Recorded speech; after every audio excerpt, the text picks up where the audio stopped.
Hello and welcome to my channel. I'm doing a dream tarot today.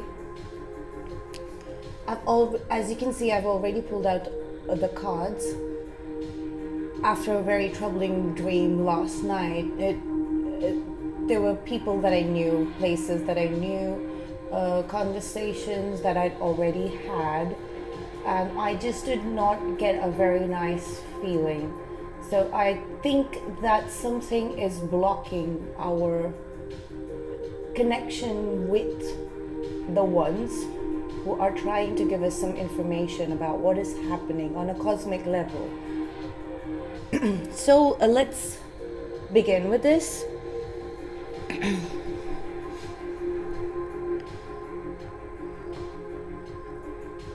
First off, have faith in your dreams.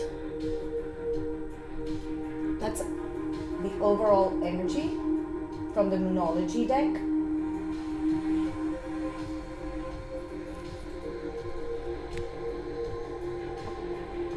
We may not really understand what we're dreaming about after even like contemplating about it for hours and hours, feeling it in after we wake up.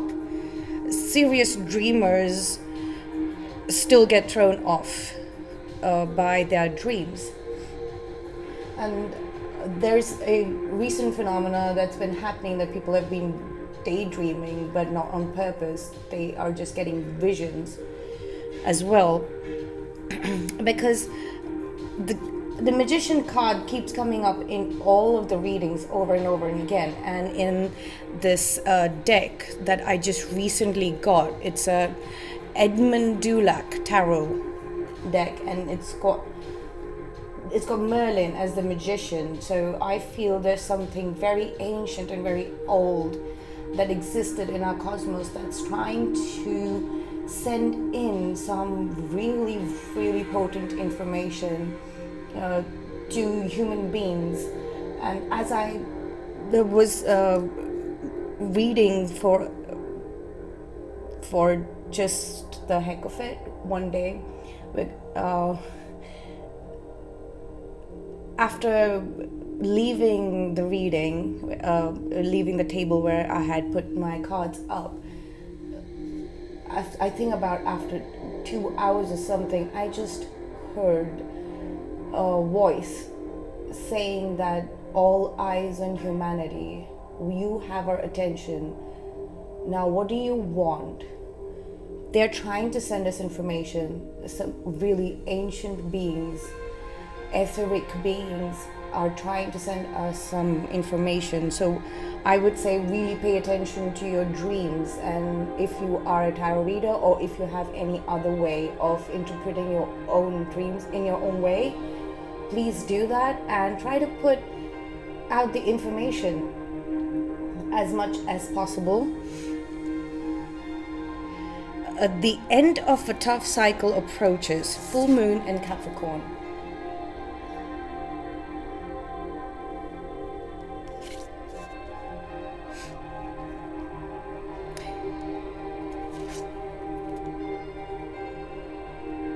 You're very close to achieving your goal. Gibbous moon.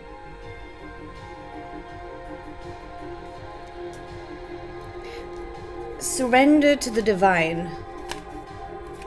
Full moon.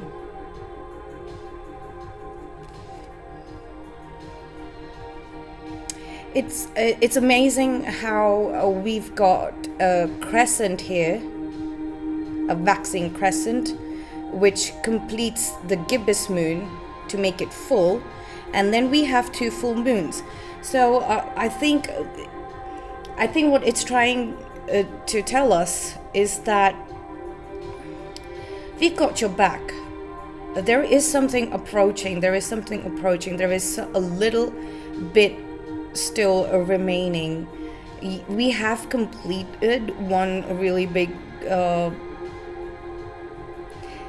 cycle here, and some patience is required.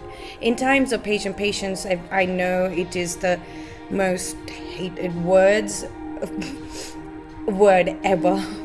So one thing I have learned, I'm the most impatient that I've ever seen in my entire life. Impatient person. It's the best way to practice surrendering to the divine is when you're called to show patience. Patience does not mean inaction, like we can see here at the bottom of the deck. Patience does not mean inaction. We have the Knight of Swords here. I feel it's Merlin guiding the knight to keep moving forward. Look at the pace. Look at the pace. So it's not like you are going to get bored when you are showing patience. You can actually do some really exciting activity, as we can see here. And you're still being guided. You're surrendering to divine means that this is the last stretch. You are still being guided by the divine, but right now you do not have complete information, so you have to just go with the flow and the pace that is being asked of you. And if it is not clear right now, the pace is really fast, really fast. Now let's go to the proper dreaming. What's happening in our dreams? We have some usual dreams, like the old hag syndrome. I think the dreaming just escaped in over the last 1.5 years, and we kind of 1.5 years, 2 years out during COVID-19, and things from our dreams basically just popped out and became reality for us to face them.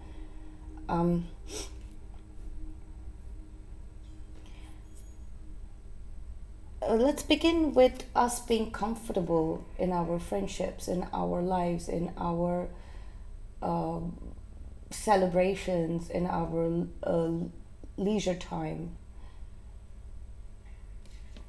And in those leisure times, we try to ponder. We try to ponder as to what is it that is going to show up for us. What part of ourselves is going to show up in this collective of human beings that we associate with. We call our circle, our group of friends, our colleagues, our family, all of those collectives that we are a part of, out of choice or not. We are a tribal kind of species, so we roam around in packs. So even if you are a individual thinker, a visionary, a solo being, we still are part of groups.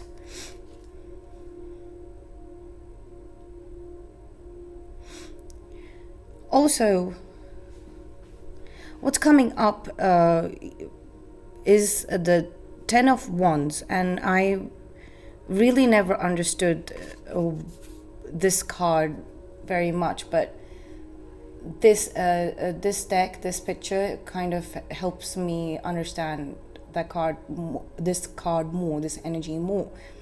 You see this old man carrying so many burdens, this heavy stack of wood, twigs, toiling away, while this princess gets what she wants.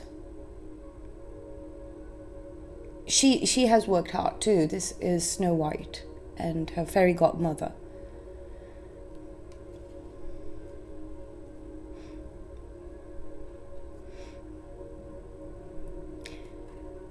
Then we have the Devil card here. clarified by the card that I picked up earlier for the old hag's dreams.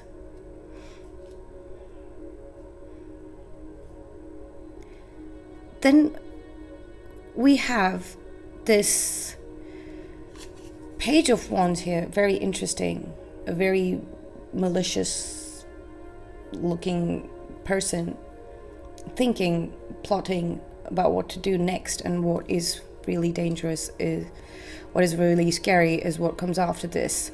The plot seems to be to kill the king. Metaphorically speaking, this is the Ten of Swords. Killing the king inside of you, in your dreams, so that when you wake up,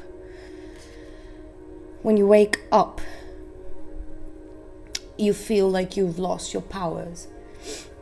That's why some of the dreams leave you feeling gross after you wake up. There's some sort of judgment being called on people who are seeing these scenarios, say you're hanging out with your group of friends, dreaming big about what you want to achieve in this lifetime or in that particular dream, and showing up as the hero, as the individual, learning more about yourself and growing, all of that, and lessening of burdens, not feeling so old and battered because of life, and just probably getting someone to fulfill your wishes, grant your wishes, and change your life for even one day, one night. Let me have a great dream and not a nightmare, that kind of a situation. And then we have these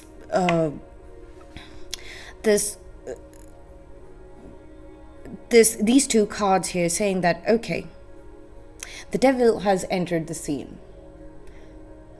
So these promising, very light-hearted dreams have now being attacked by the entities that want to pull you down, that want to repress you, that want to suppress you, that want to plant these malicious thoughts, inception, like they want to put that in your dreamscape, so you end up murdering someone, or you witness a murder, or you are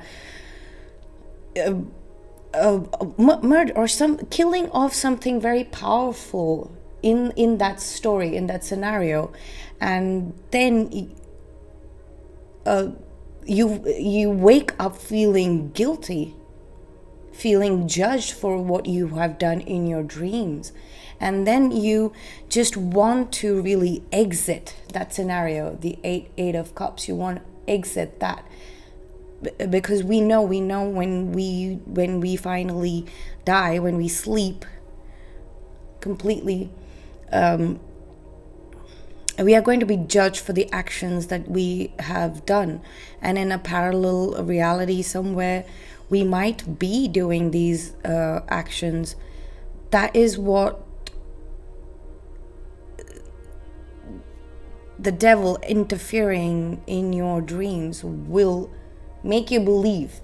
But that is not the truth. Have faith in your dreams basically means that you really need to have faith when you are going through an interference, a devilish interference. You need to recognize the beings that are there in the dreamscape and understand that they are there for a purpose. They're there for a purpose. They are there to pose challenges, and have you look at these tendencies we have in our basic nature as human beings, and escaping judgment is not possible. We are doing, while we are alive, we are being judged by the divine, supreme, constantly. So there is no escaping that, and we've got to feel what we feel. we've got to learn what we can learn from these dreams. But please be careful if you are suffering from the old hag syndrome, because that is really coming up very strong in our material world reality for us to face. Our nightmares have come out to mess with us, to interfere in our waking lives. The missing piece of information of how to fight this is coming through. So be patient and keep moving forward. Charge forward as the knight that you are. Anyways, it is just a dream.